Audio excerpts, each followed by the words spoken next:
السلام علیکم ورحمۃ اللہ وبرکاتہ۔ منہاج العربیہ حصہ دوم کا درس نمبر 1 لیسن 1 کا آپ نے عربی ویڈیو دیکھا پڑھا۔ درس نمبر 1 یعنی لیسن 1 ہی کا، یہ منہاج العربیہ حصہ دوم درس نمبر 1 لیسن 1 ہی کا یہ درس نمبر آپ نے 1 پڑھا تھا۔ یہ اسئلہ اور یہ ترجمہ کرو، یعنی اردو سے عربی بناؤ، یہ 2 رہ گیا تھا۔ اس کے بعد یہ مناسب کلمہ لگانا ہے، یہ بھی آپ آسانی سے لگا سکتے ہیں۔ تو اسئلہ یہاں پر جو دیا گیا ہے، میں نے کافی پہ اس کو بنایا ہے، دیکھیے، کیونکہ اگر بتاتا ہوا بناتا تو بہت ٹائم لگتا ہے، ویڈیو کافی لمبا ہو جاتا۔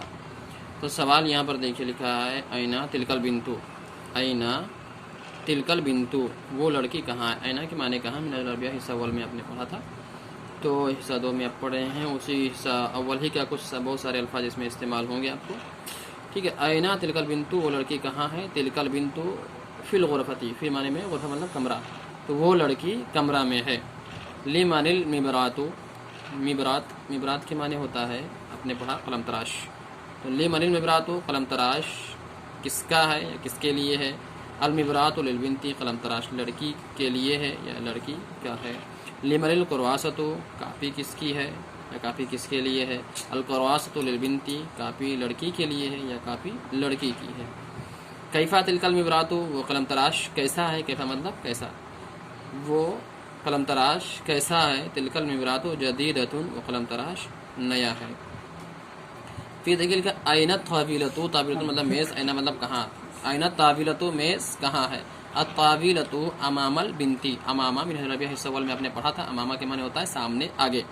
الطاویلتو امام البنتی، میز لڑکی کے سامنے ہے، لڑکی کے آگے ہے۔ من مشغول بالقراءتی، پڑھنے میں کون مشغول ہے؟ البنت مشغول بالقراءتی، لڑکی پڑھنے میں مشغول ہے۔ اس کے بعد آتا ہے آپ یہ ترجمہ کرو، ہے نا، ترجمہ کیا گیا ہے، دیکھیے آپ کا اردو سے عربی بنایا گیا ہے، آپ بھی دیکھ لیجئے اس کو اور اچھے سے پڑھ لیجئے اور یاد کریے، اس کو اپنی کاپیوں میں نوٹ کر لیجئے، ہمیشہ کے لیے لکھ لیجئے۔ یہ کاپی ہے، ہادہی قرواستن، یہ یاد رکھیے، ہادہی، ہادہ اور تلکا، ذالکا اس میں اشارہ ہے، اور اس کے ساتھ جو الفاظ ہوتے ہیں قراستن، محایتن، مبراتن، حدیقتن، جو بھی ہوگا، ولدن، بنتن، تو اگر اس کے ساتھ استعمال ہونے والے الفاظ جو ہے وہ مذکر ہیں تو اس میں اشارہ مذکر ہوگا، اور اگر نہیں تو مؤنث ہیں تو اس کے ساتھ اس میں اشارہ جو ہے وہ مؤنث کا ہوگا۔ تو قراستن تاء سے آپ کو صاف نظر آ رہی ہے، یہ مؤنث ہے تو یہاں پر حاضی آیا ہے، اگر مذکر الفاظ یہ ہوتا تو اس میں اشارہ جو ہے وہ مذکر لے کر آتے۔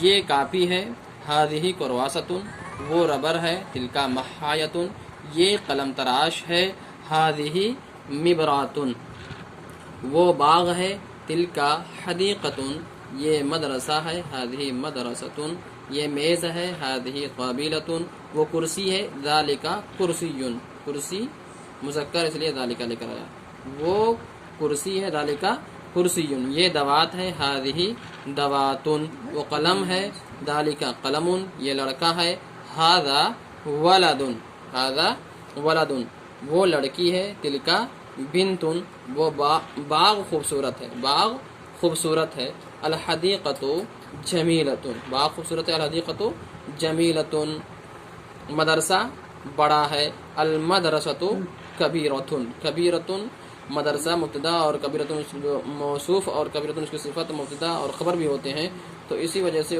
دونوں میں جو ہے کبیرۃ آئے گا، کبیرٌ نہیں آئے گا، یہ بھی جو ہے مناسبت ضروری ہوتی ہے کہ اگر جو ہے مبتدا جو ہے مؤنث ہے تو خبر بھی اس کا جو ہے مؤنث ہوگا، مبتدا اگر مذکر ہے تو خبر ہی مذکر ہوگا۔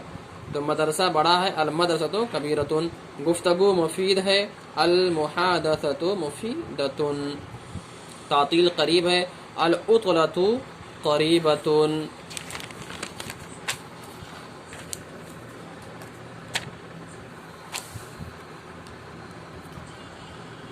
وہ باغ مشہور ہے، وہ باغ مشہور ہے، تلک الحدیقۃ، وہ باغ، معروفۃ مشہور ہے، معروف ہے، تلک الحدیقۃ معروفۃ، وہ باغ معروف ہے، مشہور ہے، میوہ لذیذ ہے، الفاکہۃ لذیذۃ، یہ کاپی کس کی ہے، یہ کاپی کس کی ہے، لمن ہذہ القرواستہ، لمن